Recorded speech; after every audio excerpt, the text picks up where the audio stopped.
So in this lesson, I'm going to talk about a very crucial exam technique, planning your answer. Let me start with the tip.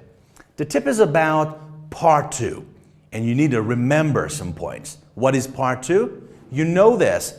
It was the cue card, the topic card, with some questions on it. You remember? All right. When planning the answer for part 2, remember, you don't have to cover all points. That's a good point. You don't have to cover all points. For example, there are 4 points in it. It's enough to talk about 3 of them. It's really important to know this. And secondly, you don't have to cover them in order. You can start from number 1, go to number 3, and go back to number 2 if you wish, but I myself try to go in order because it can help me better. No problem with it.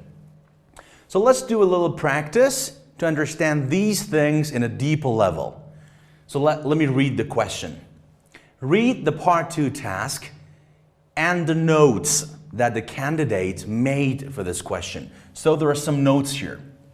We're going to read the question and some notes. Then I'm going to ask you some questions about the note. So this lesson is about planning your answer. How can you plan your answer? You need to take some notes. Okay. And while you're reading it, look here.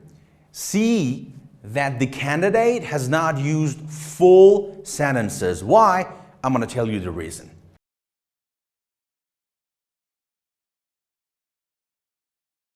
Okay. For example, instead of writing full sentences, something like, it was a final, so the atmosphere was electric. For example, this sentence is part of the speaking he's going to offer. He took some notes, not a full sentence like this. But for example, final, atmos, elect. It means these words can help him remember such a sentence. While he's speaking, he can make the full sentence. So it was a final, so the atmosphere was electric. Did you get it? Okay, you don't have to write full sentences. In fact, don't do this because it consumes up lots of time. Okay, and the other point is about omitting less important words.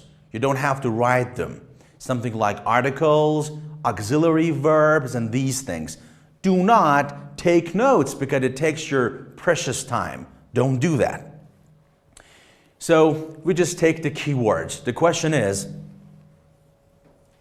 what are keywords?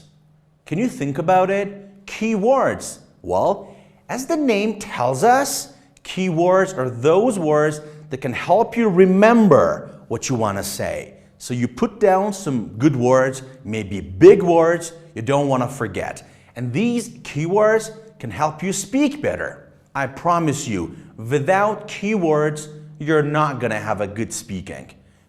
Just note down and jot down some keywords and you can rely on them. In the next video, I'm going to give you a couple of more points about how to take notes. Stay with us.